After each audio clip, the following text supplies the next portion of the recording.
Muy buenas noches, queridos amigos, amigos lectores del Listín Diario. Tal como les habíamos anunciado, estamos iniciando en este espacio del toque de las 9 una novedad, una cita con el COVID, es decir, un programa especial destinado a darles a todos ustedes una idea general de cómo este virus que ha estado circulando en la República Dominicana, causando tanto daño y tantas preocupaciones, está siendo combatido por los organismos más competentes, los organismos del Estado y también con el apoyo del sector privado. La idea de estos toques de las 9 es que los lectores del Listín tengan la oportunidad, en un ambiente tan cargado de noticias tan malas, tengan la oportunidad también de no solamente de distenderse con programas de humor, con programas de salud y con programas de investigaciones, sino también que tengan la oportunidad de conocer de viva voz el principal responsable del Comité de Gestión Técnica de la lucha contra el COVID-19, el doctor Alejandro Amado Báez. O sea, tengan la oportunidad de escuchar lo que él dice y lo que él nos explica sobre este proceso. Durante todos los lunes, mientras estemos dando esta batalla, el doctor Báez estará aquí con el toque de las 9, la cita con el COVID, en el Listín Diario, diario.com, y va a responder a muchas de sus inquietudes. Hemos preferido que en esta primera oportunidad nos acompañen dos de nuestras más distinguidas reporteras, son Doris Pantaleón, especialista en la cobertura de los temas de salud, y Lilian Tejeda, que también se maneja más que nada en el campo de la economía, o sea, para ir manejando estos dos temas. Ya tenemos al doctor Alejandro Báez, un hombre que tiene muchas ocupaciones y nos está dando parte de su tiempo esta noche para hablar sobre esto. Buenas noches, doctor Báez. ¿Cómo se siente? Bueno, buenas noches. Gracias por la oportunidad de entrarnos en su poderosa plataforma para poder comunicar con objetividad, con transparencia y con verdad todo lo que estamos trabajando a favor de la nación en la lucha contra el COVID. Gracias por la oportunidad y buenas noches. Sí, doctor, fíjese, ya hemos superado una línea de 100 muertes. Es una cifra respetable, da una idea de la gravedad de la pandemia. Pero, ¿qué cosas podríamos esperar o qué cosas no deberíamos esperar de ahora en adelante en esta materia de lucha contra el COVID? Sí, bueno, el proceso que estamos viviendo ahora amerita el hablar de estrategias preventivas, continuar estrategias preventivas como las que ya conocemos, hablar de estrategias de fortalecimiento de la capacidad del sistema de salud y hablar de estrategias de continuar esa desescalada importante, porque al final una nación necesita de una muy buena salud pública en el medio de una pandemia, pero también necesita otros elementos como la economía para ser fortalecido. Sin economía no hay salud, sin salud no hay economía. Entonces ese balance fino es lo que necesitamos crear. De por sí, parte de lo que hemos tratado de hacer es entender la perspectiva global nacional, pero entender las oportunidades que se presentan a nivel regional, a nivel provincial y a nivel municipal.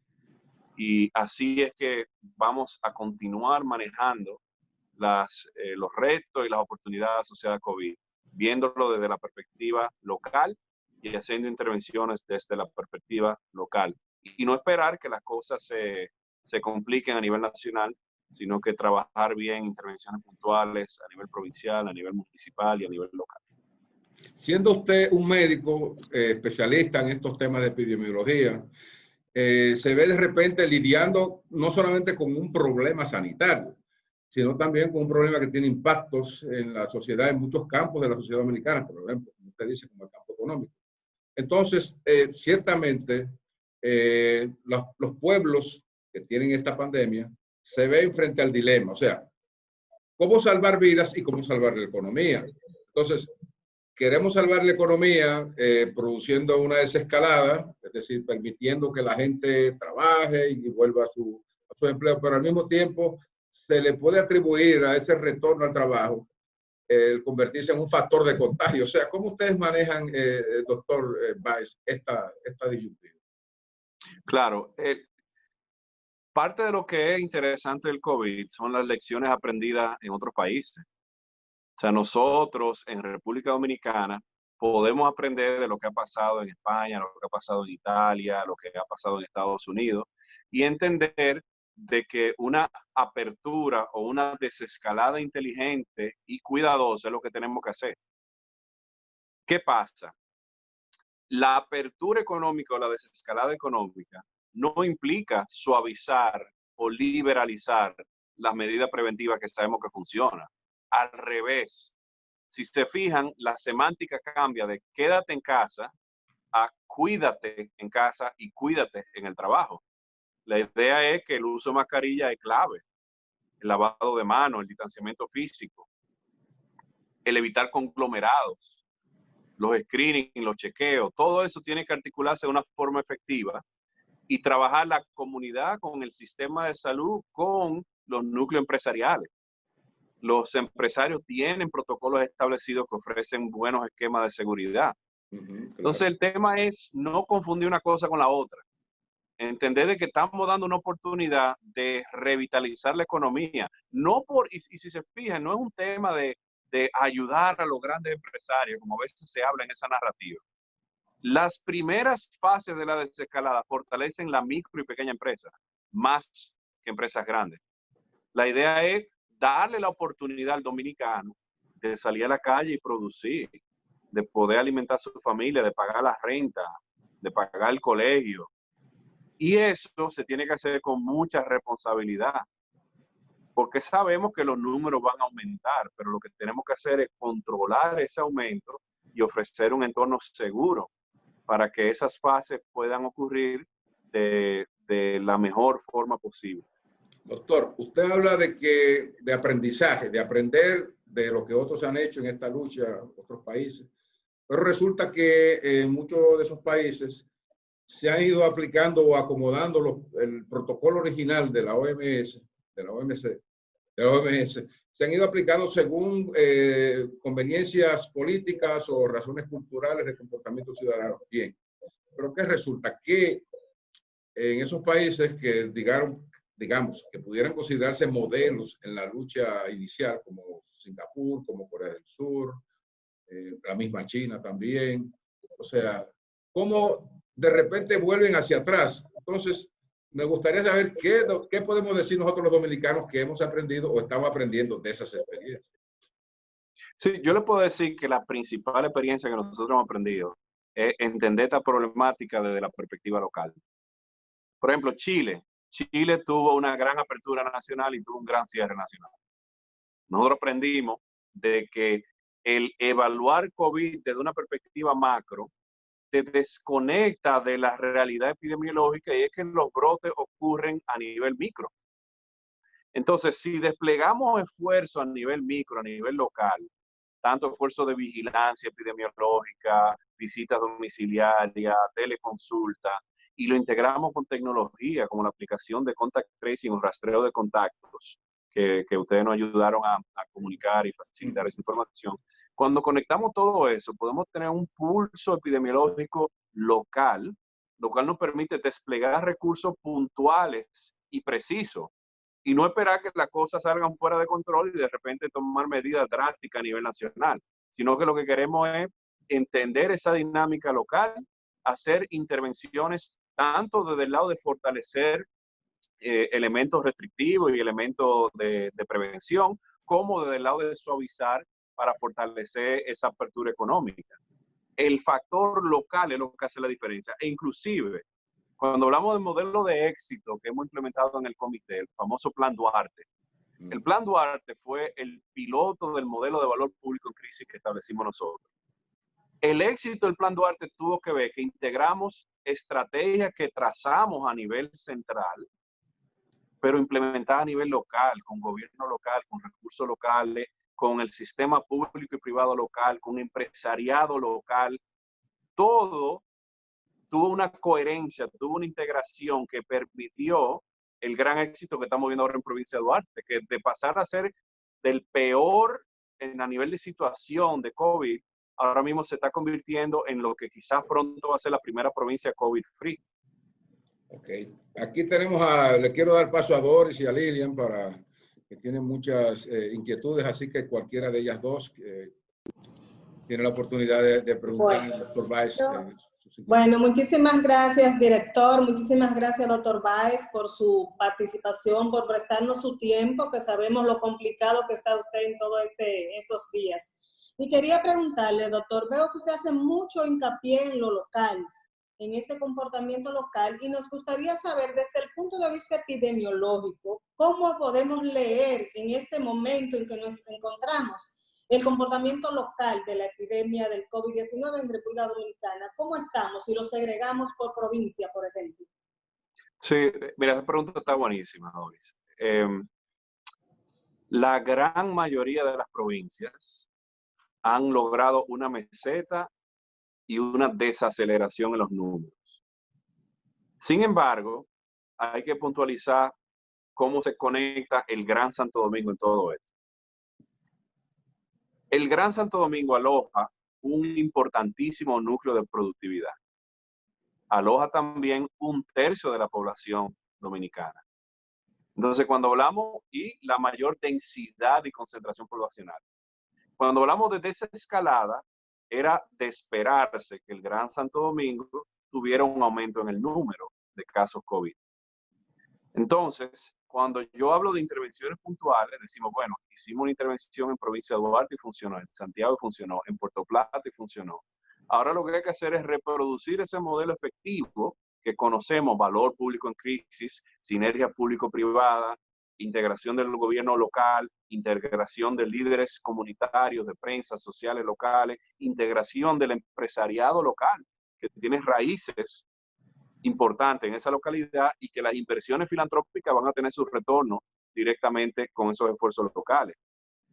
Entonces, la perspectiva lo que enseña es que hoy precisamente trabajamos los pasos finales de lo que es un gran plan para el Santo Domingo, un plan que tiene semanas trabajado y semanas implementándose, pero ahora adquirir otras dimensiones y otra contundencia. Entonces, eso es importante describirlo, de que las intervenciones tienen que pasar a nivel local. Déjeme darle algo también interesante, que es bueno conversarlo. Estamos haciendo un importantísimo estudio de tipificación genética del coronavirus a nivel nacional. Esto es muy importante por lo siguiente. Tenemos nosotros comportamiento local por elementos sociales de la localidad. Por ejemplo, el Cibao, hablamos de San Francisco, Santiago y Puerto Plata. Son del norte los tres, pero la sociedad en esas tres localidades es muy diferente. La economía es muy diferente. Las creencias, las culturas son diferentes.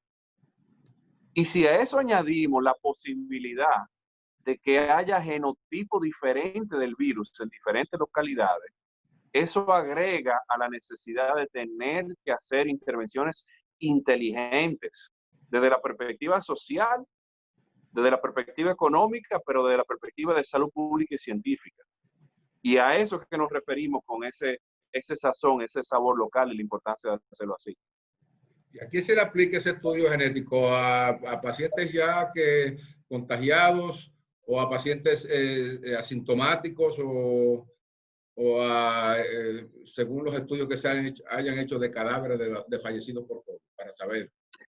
Nosotros tenemos más de 100,000 muestras procesadas y guardadas. Dentro de eso se puede hacer con una buena preservación del virus, con el geoposicionamiento de ese paciente y la muestra del virus en apoyo con el doctor Paulino, Robert Paulino, que es nuestro director científico de investigación, con un acuerdo que tiene con una universidad en Italia. Lo que vamos a hacer es que vamos a tomar esas muestras que se han tomado de diferentes localidades en el país y se hace la tipificación genética con la muestra ya tomada. Más adelante pudiera hacerse con pacientes en vivo, pero de repente el estudio regional lo vamos a hacer con muestras que ya se han tomado. ¿Y qué beneficios, Alejandro, tendríamos como país una vez se haga esa tipificación que usted estaba, de ese genoma? O sea, ¿para qué nos sirve eso aquí en República Dominicana una vez tengamos ya esos datos? Sí, yo te puedo decir que de repente, si yo tengo un tipo de virus en una localidad que se asocia con una mayor tasa de contagio, con una mayor tasa de hospitalización, con una mayor tasa de pacientes críticos y con una mayor mortalidad, entonces ya yo entiendo cuál virus se asocia con ese comportamiento más virulento. Y de esa forma, en base a esa tipificación, yo puedo hacer estrategias puntuales preventivas y de capacidad de salud dirigida específicamente para ese tipo de virus. ¿Usted quiere decir que ya después de 100.000 pruebas, digo, van a continuar, me imagino, haciéndolas en otras regiones del país, ¿no? O sea, estas pruebas.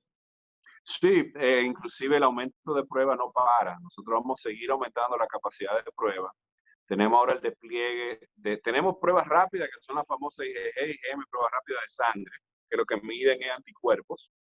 Tenemos las PCR, que miden el antígeno, el virus, que es el que se hace con hisopado nasal y con saliva. Y tenemos ahora una prueba PCR rápida de una máquina que se llama GeneXpert, que hay 20 máquinas ya desplegadas en el país, 8 ya habilitadas para funcionar y estamos trabajando los reactivos para eso. Tenemos diferentes tipos de pruebas y es bueno, si me lo permiten, hacer una pequeña pausa para entender el tema de las pruebas. Cada prueba mide algo diferente. La PCR mide algo diferente que las pruebas serológicas rápidas o serológicas estándar.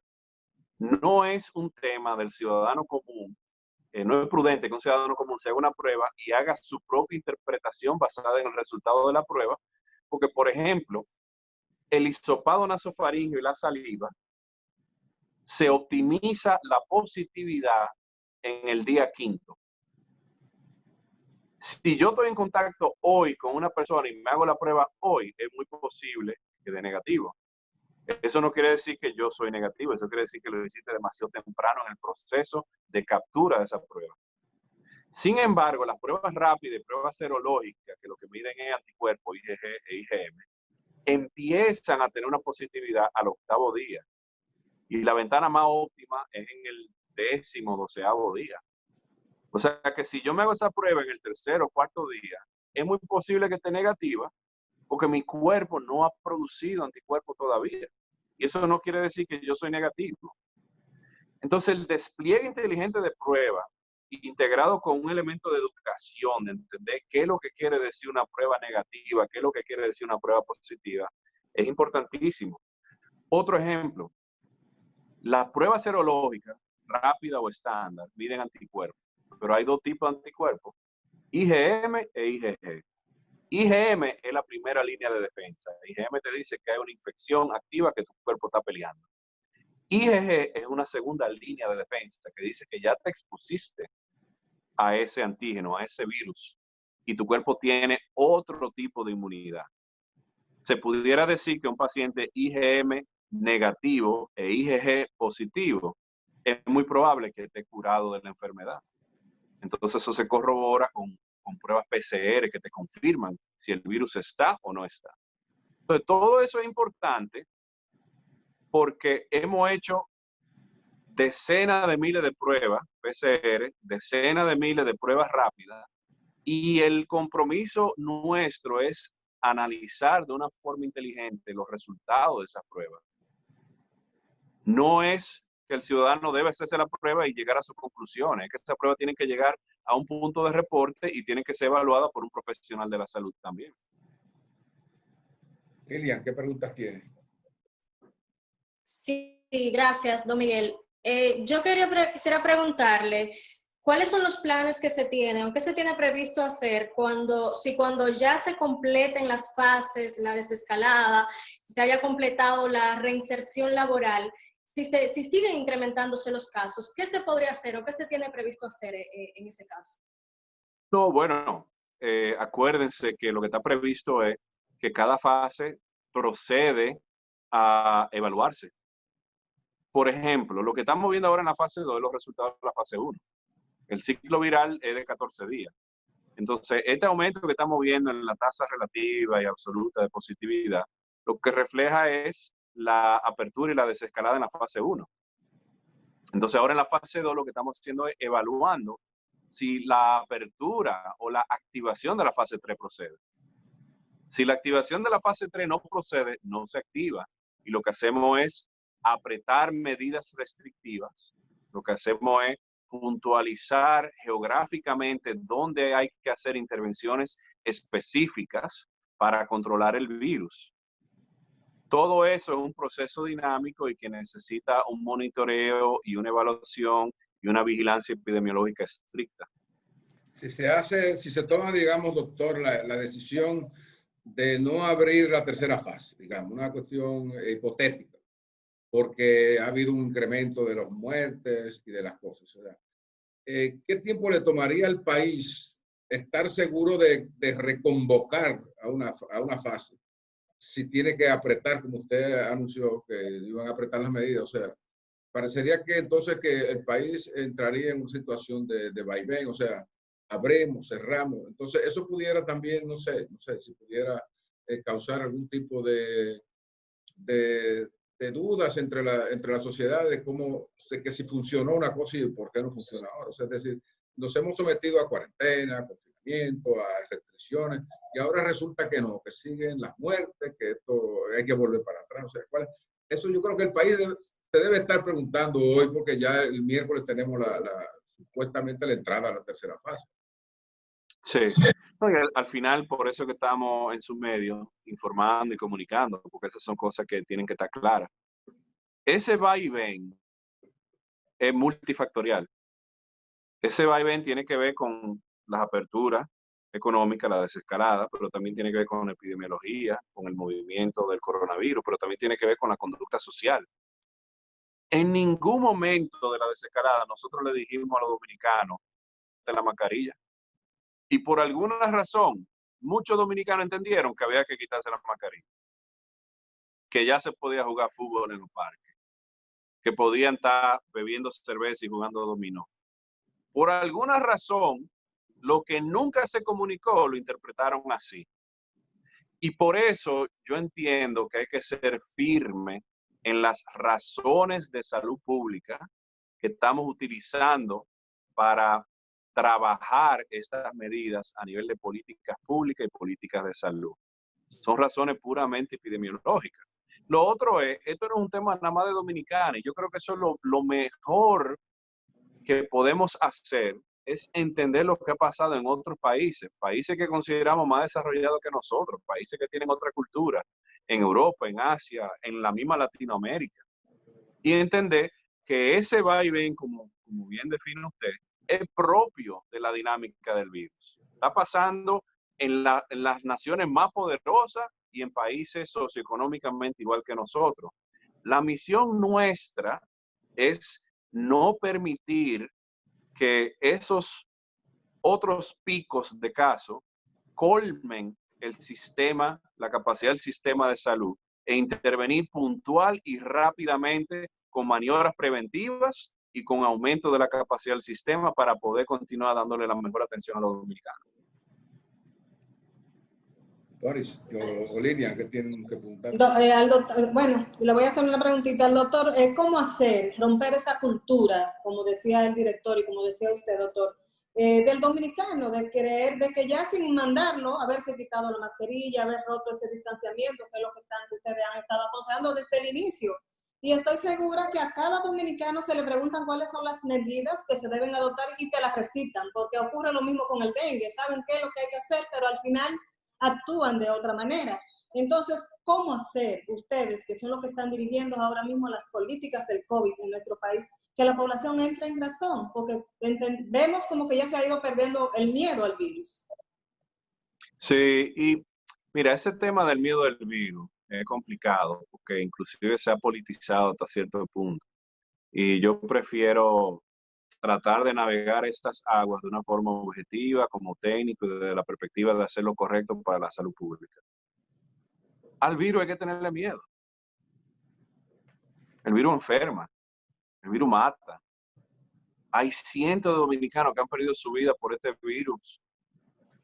Y nosotros tenemos que entender que hay millones de dominicanos que han hecho sacrificios para nosotros estar en un punto mejor hoy día. Y que lo peor que puede pasar es nosotros relajar las medidas a nivel personal, no a nivel de gobierno, porque entendemos que ya estoy harto, porque el dominicano es así, porque somos así. Pero ya los sacrificios lo han hecho todos. Entonces es un tema como contradictorio, como que si ya tú te has sacrificado, tú tienes que continuar con esos sacrificios necesarios hasta que salgamos de esta pandemia.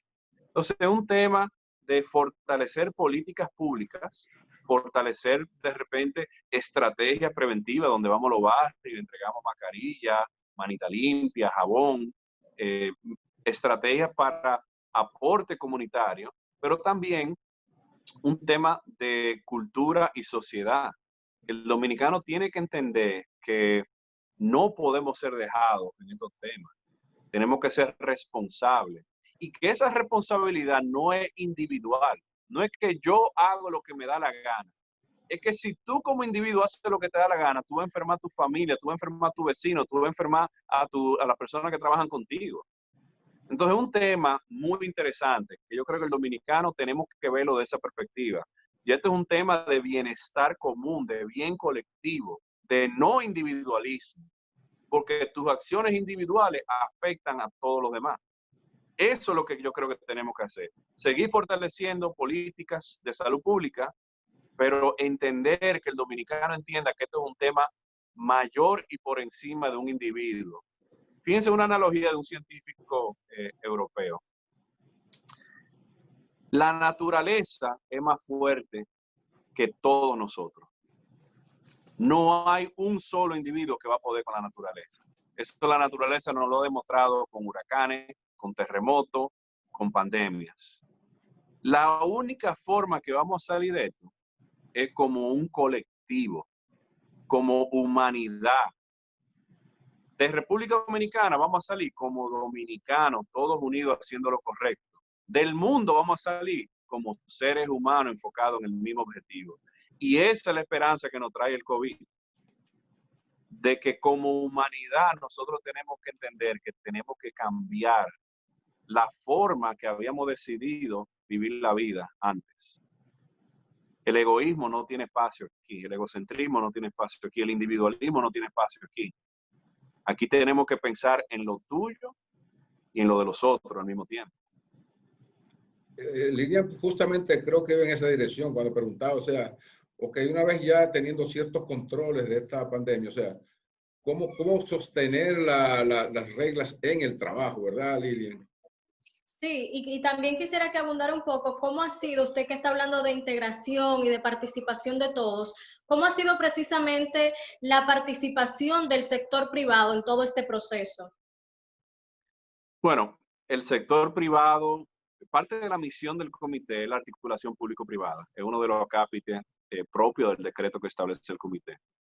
Nosotros hemos trabajado mano a mano con los principales gremios, CONEP, ADOEXPO, ANGE, Azonadores, Profesional, unos cuantos.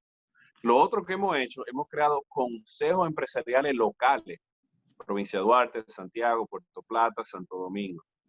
Y la idea es que los empresarios nos ayudaran a procesos de control epidemiológico, porque de repente un empresario que opera en la provincia de Duarte tiene interés de que el virus se controle en la provincia donde tiene sus empresas, porque los pobladores de esa provincia son los que alimentan también su empresa. O sea, hay un tema de inversión y retorno en inversión lógico. Hacer lo correcto, pero en el proceso de hacer lo correcto, tú también estás haciendo lo correcto para los frutos que tú has sembrado a nivel empresarial.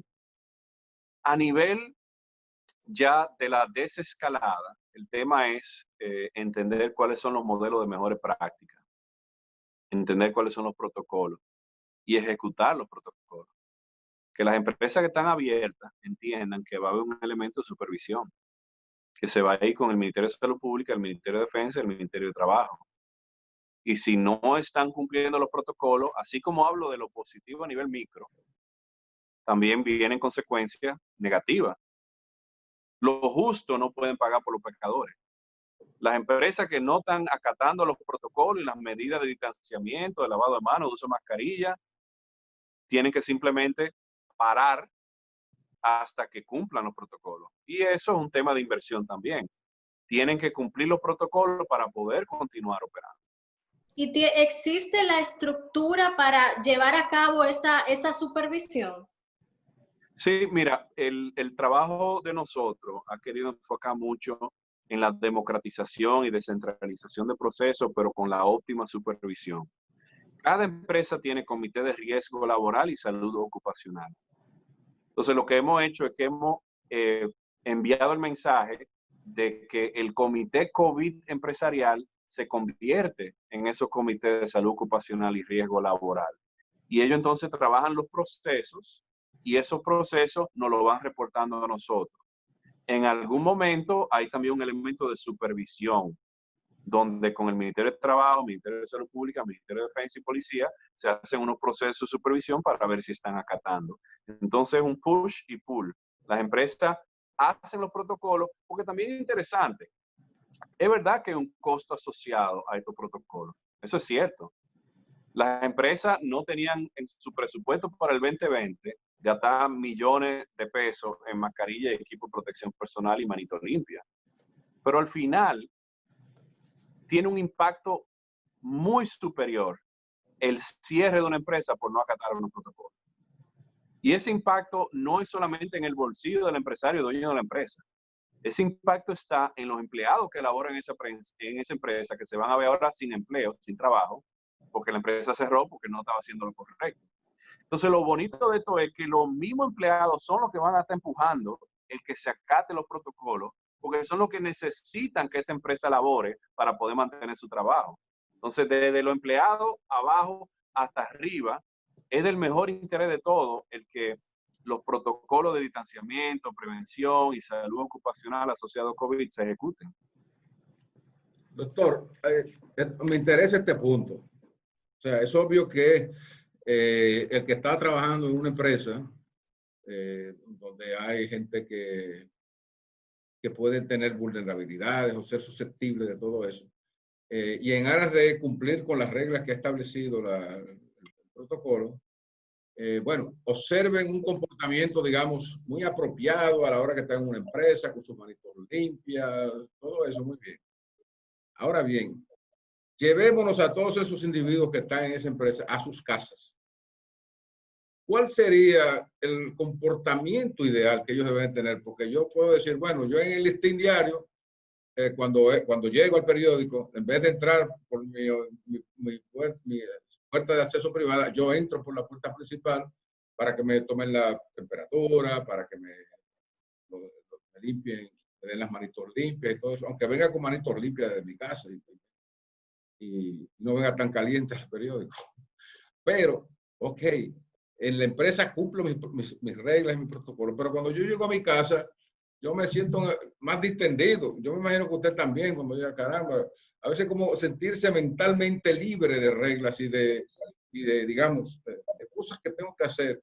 Entonces, ahora, por ejemplo, yo vi que el ministro se quejaba de que mucha gente está saliendo, ministro de Salud, que mucha gente está saliendo a ver familiares, a las casas, que tengan cuidado. Entonces, ¿cómo debería comportarse la familia? O sea, si estamos la pareja, el abuelito, el primo que llegó, el hermano, los nietos, o sea, ¿cómo manejarse en el entorno familiar para que el virus no se meta? Claro, muchas de las medidas que ya usted mencionó, Miguel. Hay que usar mascarilla, hay que lavarse la mano, hay que mantener el distanciamiento. Hay que entender de que el cariño de la forma tradicional que el dominicano expresa el cariño, con abrazos, con besos, simplemente tiene que cambiar. Que nosotros podemos expresar afecto de otras formas. Yo, por ejemplo, mis padres, mi papá tiene 86 años, mi mamá tiene 76 años, mi mamá tiene principios de Alzheimer, mi mamá está perdiendo la memoria. Para mí es muy difícil estar en el país y no poder vivir y compartir con mis padres. Yo no vivo en la casa de ellos, yo No vivo puede fuera ni de siquiera ellos. verlos. Qué lástima. Esto es un drama, doctor. No, yo lo visito porádicamente, pero yo no le doy abrazo, yo mantengo un distanciamiento, uso mascarilla, uso manita limpia. Entonces es un tema de que tenemos que entender invertir en lo mayor, no perderlo mucho por lo poco. Entender de que podemos expresar afecto y podemos socializar de otras formas. Pero es un tema de resetear el switch del dominicano y pasar de lo mío a lo común. Entender lo que es una responsabilidad social real, porque al final todos, para salir de esto, todos tenemos que salir juntos.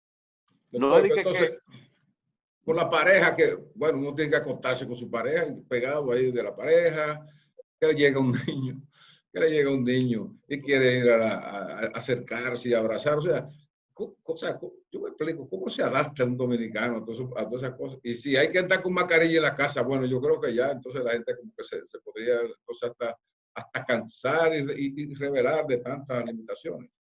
Sí, no, y hay formas que uno puede hacer. O sea, ya el tema de pareja, yo no me quiero meter en eso, porque inclusive hay información de otros países que han querido establecer restricciones en la forma en que parejas comparten. Y es como que, óyeme, no, ya lo personal de tu pareja son cosas personales que tú vives con tu pareja. Pero sí hay formas que se puede crear estrategias de seguridad y estrategias de distanciamiento que pueden ser efectivas. El tema es uno entender cómo uno debe de vivir esa covidianidad, cómo uno debe vivir esa nueva normalidad, cómo uno debe de abordarlo, entendiendo de que hasta que no exista una inmunidad de rebaño asociada a inmunidad natural, asociada a una vacuna que se despliegue, que lo más seguro no va a pasar por los próximos meses, estamos hablando de 2021, nosotros vamos a tener que aceptar esta nueva realidad y generar cambios. Por ejemplo, lo delivery. Uno pide del colmado, uno pide de los restaurantes. Yo no sé si ese delivery que me llega llega con las medidas de limpieza necesarias. Entonces yo tengo que habilitar esquemas de cuidado asociados a ese producto que yo estoy recibiendo también. Hay una serie de cosas que definitivamente no son placenteras porque no es la vida que nosotros nos acostumbramos, pero esto es una realidad, esto es lo que hay. Un buen dominicano. Doctor, yo veo que las recomendaciones como que apuntan hacia el comportamiento ciudadano fuera, en las calles, en las vías públicas, es decir, en el trabajo, en las calles, en el supermercado, en el banco, no sé hacer. Pero como que ha faltado, no sé si Doris está de acuerdo conmigo, Lilian, como una campaña más sistemática enfocada en el hogar. Es decir, señores, bueno, ustedes tienen peligro en la calle, pero también pueden tenerlo en el hogar si no se cuidan, si no se lavan bien las manos, si no los alimentan. Y también, o sea, cómo se recibe mejor información sobre lo que está pasando, la gravedad del virus, o sea, que este es un virus que mata, hay que cuidarse. Sí, y mire, lo otro, don Miguel, otro muy, muy, muy importante es cuidar poblaciones vulnerables. Así como yo le decía el ejemplo de mi padre, todos los otros dominicanos tienen que entender que la edad mediana de mortalidad en República Dominicana es 65 años. Que nosotros tenemos que cuidar a las personas mayores de 60 años, sobre todo si tienen comorbilidades, diabético, hipertenso, inmunocomprometido. Entonces ya dentro de la casa, personas mayores de 60 años con comorbilidades tienen que protegerse. Y a veces uno vive en la familia en común, pero se tienen que tomar aún más medidas preventivas, más cautelosas, si tenemos personas que sabemos por la epidemiología del virus que pueden caer de una forma grave ante el coronavirus, tenemos que cuidarlo y protegerlo también. Doris, Lilian, ¿qué tienen? Sí, yo quisiera preguntarle, antes de que, no sé si ya nos queda poco tiempo, todo este proceso nos ha de alguna manera enseñado que el teletrabajo, la medicina, la telemedicina, perdón, ha funcionado. ¿Qué nos ha enseñado el COVID en este sentido? ¿Está quizás República Dominicana más preparada para implementar estas modalidades? Sí, buenísimo. Mira, ese tema es A1 para nosotros ahora mismo. Nosotros tuvimos un webinar hace unas semanas atrás sobre tecnología. Hablamos de diferentes tipos de tecnología. Hablamos de tecnología de finanzas como Alejandro Grullón. Hablamos de tecnología educativa con Armando Tavares del ITLA. Y Armandito dijo algo muy preciso. Dijo, mira, COVID se impuso y forzó una adopción tecnológica que hubiese tomado años adoptar. Las universidades tuvieron que hacer, y los colegios tuvieron que hacer teleeducación forzada, porque no había de otra. Los congresos médicos y la forma de la educación médica también cambió, pero cambió para bien. Nosotros armamos un curso de actualización de coronavirus y pacientes críticos. Lo armamos en un par de semanas, donde tuvimos 12 expertos latinoamericanos de medicina crítica y lo impartimos en una semana y participaron 2.500 profesionales de la salud. Más de 1.000 solo del Servicio Nacional de Salud de República Dominicana. ¿En qué otro momento nosotros hubiésemos podido a distancia, por Zoom, por teleconferencia, entrenar 2.500 personas en un solo curso? Y el curso se repitió la semana pasada en El Salvador y participaron miles más. Entonces ahora el próximo paso, después de ese desarrollo de conocimiento, el próximo paso es telemedicina. Y lo que estamos haciendo ahora es un programa de teleintensivo. Hoy mismo tuvimos una reunión con el Servicio Nacional de Salud y unos expertos tecnológicos, donde vamos a desplegar un plan piloto con el apoyo de la Embajada de Estados Unidos, el American Chamber y la Embajada de Israel. El proyecto trabaja teleintensivo, de forma que haya núcleos de expertos de teleintensivo, especialistas en medicina crítica, que le den un apoyo de teleconsulta a un hospital en Barahona, a un hospital en Asua, a un hospital en otra provincia. Entonces, es buenísimo, porque nosotros ya estamos abrazando lo que en otros países se ha demostrado que funciona. La telemedicina funciona. Tú puedes tener medicina especializada remota que te ayude en el proceso de toma de decisiones. Entonces, esa resistencia a adopción tecnológica que tenemos los dominicanos fue roto con el virus. Porque si ustedes se fijan, el dominicano lo que está acostumbrado es a sentarse en una reunión donde le brindan un cafecito, y en una reunión de 1 hora física se discuten 10 minutos de trabajo. Porque es un tema como pseudo social, uno se junta, se bebe el café, habla, se chercha y habla 10 minutos de trabajo. Ahora mismo hemos cambiado ese paradigma, ahora vamos a ser más eficientes con uso tecnológico. Y ese uso tecnológico va a fortalecer la calidad asistencial. Hoy mismo tuvimos una conversación también con el Consejo Nacional de Competitividad y hablando específicamente sobre la calidad en los servicios de salud y hablando específicamente sobre la integración tecnológica como una herramienta para la calidad en los servicios de salud. O sea que hay cosas muy interesantes que van a venir del COVID, muchas buenas oportunidades que tenemos que capitalizar para fortalecer nuestro sistema de salud, no solo durante COVID, sino para el futuro de lo que es el sistema de salud dominicano.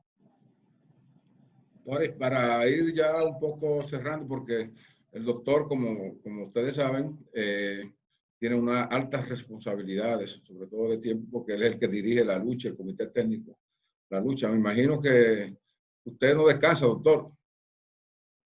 Bueno, a veces unos días más que otros, pero esta semana, déjeme decirle, yo he aprendido mucho de los líderes militares. Ajá. Mi mayor grata sorpresa es el profesionalismo y la dedicación, el patriotismo que tienen los militares dominicanos en el año 2020. Son caballeros, son profesionales que comienzan de la cabeza del ministro Paulino Sem, el contraalmirante Lee Ballester, el general Méndez, grandes líderes militares. Y los militares dicen, doctor, es que esto es de lunes a lunes, 24/7. Sí. Oiga, y si ellos me dicen que es así, yo tengo que acatar y hacer lo mismo. Lo mío es de lunes a lunes, 24/7. Mire, doctor, bueno, mucha gente lectores del listín que están viendo en este momento, según los registros que tenemos, este programa, seguramente sentirían curiosidad para saber, digamos, cómo el jefe de la lucha del Comité de Gestión Técnica se cuida del COVID, es decir, denos sus claves, los secretos de cómo el doctor Báez, él personalmente se cuida para que no se le pegue el virus. Bueno, usted sabe, yo he tenido que cambiar mi forma también, porque usted sabe, en medicina nosotros relajamos de que cada especialidad médica tiene su trastorno de personalidad.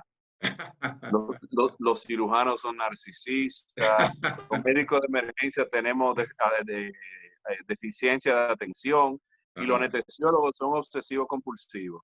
Lo que más obsesivos compulsivos son los anestesiólogos. Entonces lo que yo he tenido que hacer es emanar la destreza y la cualidad de mi compañero anestesiólogo.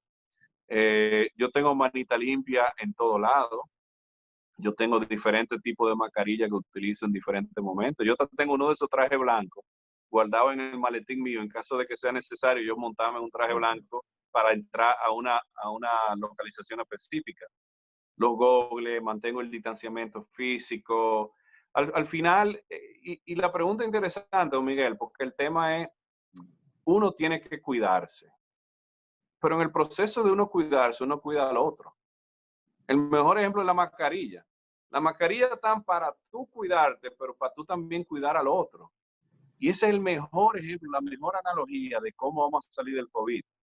En el proceso de tú asumir sacrificio y hacer lo correcto para ti, tú también lo estás haciendo para los otros, que pueden ser miembros de tu familia o que pueden ser extraños. Hay que ir al supermercado, ¿verdad? Hay que ir a la farmacia. Pero se hace de una forma inteligente y cuidadosa y todas las medidas que hacemos nosotros están diseñadas para cuidarnos y cuidar al otro. Entonces, al final, esa solidaridad es lo que nos va a llevar a salir. Ese sentido de esperanza tiene que estar presente en base a los sacrificios que yo hago como individuo y que yo le exijo a todos los demás que acaten también. Pues si yo veo a alguien que está haciendo lo mal hecho, este es el mejor momento. El dominicano que a veces le gusta meterse en pleito ajeno, sí, este es el mejor momento para tú meterte en ese pleito. ¿Dónde está la mascarilla? Lávese la mano. Tenemos que exigir eso y tenemos que hacer lo correcto por nosotros y por todos los demás. Doctor, pero bueno, se tiene la sensación de que el virus se puede contagiar a través de la nariz, de las vías respiratorias y de la boca. Y no puede darse también por los ojos aquí, por estos órganos visuales. Bueno, ahí se están haciendo muchos estudios, inclusive un estudio reciente de leche materna que dice que el virus no se transmite por leche materna, no lo encontraron en leche materna, pero sí hubo un estudio que lo encontró en materia fecal. Entonces, de repente hay un tema fecal oral que también puede estar asociado, sobre todo en situaciones de bajas condiciones de higiene, donde las aguas se mezclan con heces, donde esas aguas se pueden consumir. Entonces, hay un tema de saliva, hay un tema sobre todo vías aéreas superiores, pero ya hay estudios que están tratando de localizar el virus en otros fluidos, en otros líquidos corporales, como lo que ya le mencioné anteriormente. También se dice, doctor, que bueno, que en vista de que estamos en un territorio tropical, el nivel de calor, de las altas temperaturas, el sol muy permanente aquí puede inhibir la acción del virus aquí. ¿Qué tan fuerte es esa teoría? Sí, esa teoría es interesante y se basa mucho en la particularidad del tipo de virus que es el coronavirus. El SARS-CoV-2 es un virus RNA. Como es virus RNA, sabemos que hay dos cualidades. Muta frecuentemente, pero también es frágil al calor. Hay un estudio que se hizo en Brasil donde hicieron un mapeo de diferentes regiones en Brasil y diferentes niveles de calor y evaluaron la habilidad del virus reproducirse en esas diferentes regiones y se vio algún tipo de asociación con el calor y una reducción en el tema de reproducción del virus. Nosotros estamos trabajando un protocolo para estudiar eso mismo en República Dominicana. Se está trabajando con diferentes científicos para ver si hay algún tipo de asociación. Ojo, eso no quiere decir que se mete un blower en la boca y que eso le va a matar el virus. Las mujeres que usan mal blower, doctor, dígaselo sobre todo a las que usan esos recursos. Se lo digo, no a usted, sino porque en verdad ha sonado eso en el argot popular. Hay gente que está recomendando y gente que está hablando, bueno, nebulízate con peróxido, con agua oxigenada. Es como que no, si usted se nebuliza con agua oxigenada, puede tener una insuficiencia respiratoria por un irritante químico. De igual forma, no se mete un blower en la boca. El doctor Báez le dice, no se mete un blower en la boca porque eso le va a producir más daño que beneficio. Vamos a dejar que el análisis de temperatura a nivel del trópico, a nivel de República Dominicana, nosotros lo utilicemos como un método para saber si eso es algo que nos ha ayudado. Porque hay que decirlo, República Dominicana se ha manejado mejor en temas de resultados de coronavirus que muchas otras naciones mucho más desarrolladas que nosotros. Puede ser que sean los esfuerzos a nivel de sociedad, a nivel de gobierno, a nivel de política pública, puede ser que sea un tema climatológico, puede ser que sea nuestras convicciones religiosas y la Virgencita de la Altagracia que nos está protegiendo, puede ser una serie de factores que entran ahí, pero lo que sí no podemos decir es cambiar una cosa por la otra. Las medidas de prevención tenemos que hacerlas, tenemos que lavarnos la mano, tenemos que usar mascarilla, tenemos que mantener distanciamiento físico. Las cosas que sabemos que sí funcionan. Y al final, con los estudios, haremos un análisis y evaluaremos de una forma más objetiva y más científica por qué en República Dominicana la evolución del coronavirus ha sido mejor que en muchas naciones que nos llevan económica, socialmente y educacionalmente. O sea, tenemos que hacer un análisis científico ahí. Bien, doctor, ya la última oportunidad se la dejo a Doris y a Lilian para que hagan las últimas preguntas y luego entonces, como vamos a seguir todos los lunes aquí, para no sacarle todas las municiones al doctor Báez de un solo disparo. Doris, yo tengo una caja de tiro. Yo tengo una caja de tiro, don Miguel. Y usted todo está en la Fuerza Armada ahora, con todos esos militares lidiando con el... Bueno, pues de mi parte la última pregunta, doctor, usted hablaba de creencias de los dominicanos y lo hacía un poquito a forma de chiste, el mismo director también lo hacía y que en contacto uno con la persona se creen muchas cosas. Y entonces para agregarle un poquito a eso, el té caliente que tanto las personas le están tomando también, doctor, ¿eso también ayuda o no ayuda? Yo no tengo evidencia científica de que ayuda. Ahora bien, tómenselo. El dominicano le gusta beber café, pero hay veces que un buen tecito cae bien para relax y para tomártelo después de las 4 de la tarde, como hace la reina de Inglaterra. O sea que yo recomendaría un tecito bueno con un toquecito de miel y un toquecito de limón como un tema social, pero no hay evidencia de que esos té te hacen ningún tipo de efecto a nivel de coronavirus. ¿Y el scotch para cuándo lo dejamos, doctor? Para cuando usted me invite, don Miguel. Nos mantenemos a 2 metros de distancia y me quito la mascarilla para darme el trago y me la vuelvo a poner. Solamente. Bueno, Lilian, la última pregunta al doctor Báez. No, bueno, ya yo quizás quería preguntarle ahorita cuando estaba hablando del teletrabajo, habló de la telemedicina, no sé si pudiera mencionar algunos otros sectores en los que sí se piense que sea posible implementar esta modalidad. Sí, mira, lo de la tecnología en general, ya sabemos de la adopción a nivel educacional, sabemos de la adopción a nivel de medicina, pero de repente hablamos de algo muy interesante. Con Manuel Alejandro Grullón hablamos de tecnologías de finanzas, como billetera digital y transacción a nivel digital. Y a mí me pareció ese tema fascinante porque si a través de procesos digitales podemos controlar esa cadena de contacto, donde ya no hay una tarjeta de crédito tocando, donde ya no hay un dinero tocando, sino que todo se hace remoto y digital, eso de por sí puede tener un efecto muy interesante en la tasa de reproducción efectiva del virus. Entonces, queremos hacer un piloto junto a la Asociación de Tecnología y Finanzas y Manuel Alejandro Grullón, en algunas localidades donde vamos a ver si realmente el despliegue tecnológico, sobre todo esas tecnologías que limitan contacto, puede tener un efecto positivo en la epidemiología. Bien, doctor Alejandro Amado Báez, que el director del Comité de Gestión Técnica que lleva un gran peso sobre sus hombros en la lucha por quitarle al país y a esta sociedad esta amenaza tan fuerte del coronavirus. Déjeme decirle que estamos muy complacidos de haber tenido de compartir esta tertulia con usted y compartiéndola también con los millares de lectores del Listín Diario que noche a noche están siguiendo estos espacios especiales que, como dije al principio, están destinados a darle al ciudadano dominicano nuevos conocimientos y nuevos espacios también para el ocio que se lo merece en un momento de tantas dificultades.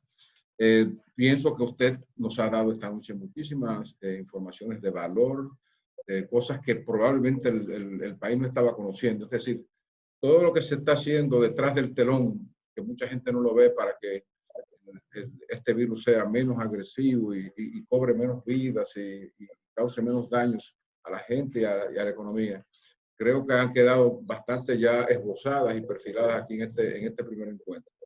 El próximo lunes, en la cita con el COVID, también vamos a dejar que sean los amigos del Listín los que tengan inquietudes como nosotros, o sea, que son inquietudes ciudadanas, que pueda responderlas. Así que estamos muy agradecidos, doctor Báez, de que usted haya inaugurado esta cita con el COVID aquí en el toque de las 9 del listindiario.com, un periódico que está comprometido con la salud, con la defensa de la salud de todos los dominicanos.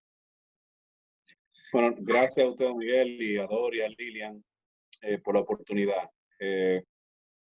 Coronavirus es una situación muy difícil, una pandemia muy difícil, pero yo creo que parte de nuestro compromiso es comunicar a los dominicanos todas las cosas que estamos haciendo, con corazón, con humanidad, con objetividad.